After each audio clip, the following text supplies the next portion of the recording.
Are you making statements or are you asking questions? Hey, welcome to day 36. My name is John. So good to be with you today. We are on our journey to the cross. We are so close. It's Holy Week, day 36. Some of you will watch this at a different time of the year, but right now we're all going through this during the Lenten season. And today we're going to be looking at a story in John chapter 5. John chapter 5. When people often ask me, hey, I want to start reading the Bible, what book should I start in? I typically say the Gospel of John. The Gospel of John is such an incredible book. We're studying it as a church, looking at the I am statements of Jesus. But John chapter 5, within that, we see a really important aspect of how to make disciples. Now, some of you hear that statement, making disciples, you're like, what does that mean? Others might use the phrase, how to mentor someone, how to invest in someone. At Mission Church, we exist to help people find and follow Christ. We want to help you find Christ. We want to do that. And truth is, we invest as much as we possibly can to help people bump in to the person of Jesus, that they would find mercy and hope in the person of Jesus. So we do a lot of different things to help people find Christ. Perhaps you've heard of the Alpha course. That's one of the main things that we do. Certainly the weekend teaching, this resource, a lot of different things that we do, all ages and stages, from kids all the way to middle school, high school, all the way up through our legacy community. Every age and stage, we want to help you find and follow Christ.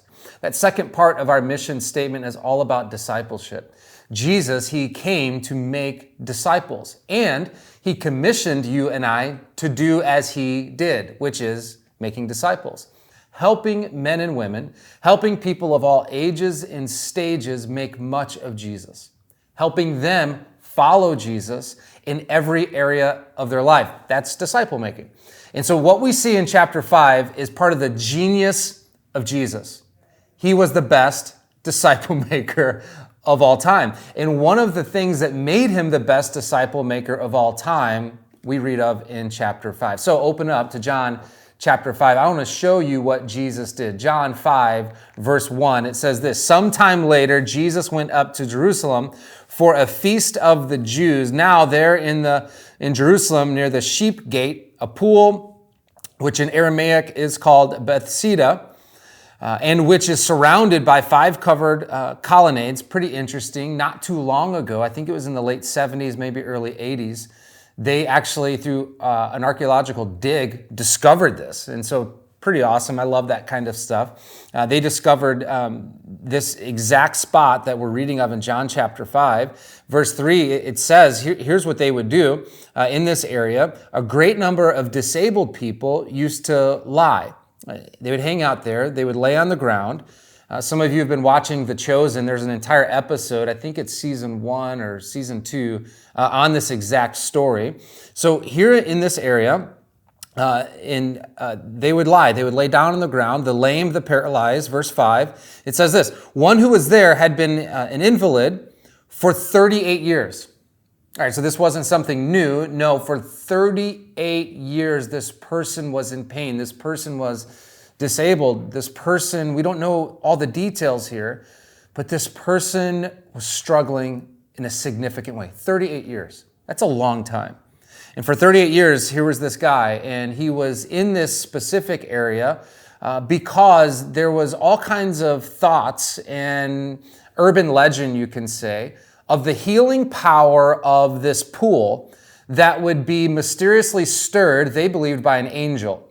Now, we know a lot more about springs that would spring up from the ground. You can't see underneath the ground, the earth's surface, of how it can cause this kind of spring to happen where it would bubble up and move around. That's what was happening. But urban legend was that people would be healed if they could get to that water first. It's kind of interesting. And certainly this is the teaching of this world, that you got to be first. And if you're first, then good things are going to happen. Yet it's interesting how Jesus in his kingdom say, no, the first will be last, the last will be first. And here we see this guy for 38 years, no chance he would ever be first. He could barely move. And so people continued to cut in line to get to the healing waters before him, and yet the water of life shows up to this man. There he is.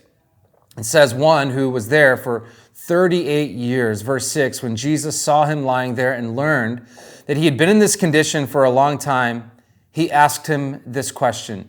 Check this out. Do you want to get well? Sir, he replied, I have no one to help me into the pool when the water is stirred. While I am trying to get in, someone else goes down ahead of me. Jesus said to him, get up. Can you imagine this scene? Get up, pick up your mat and walk. Verse 9, at once the man was cured. He picked up his mat and walked.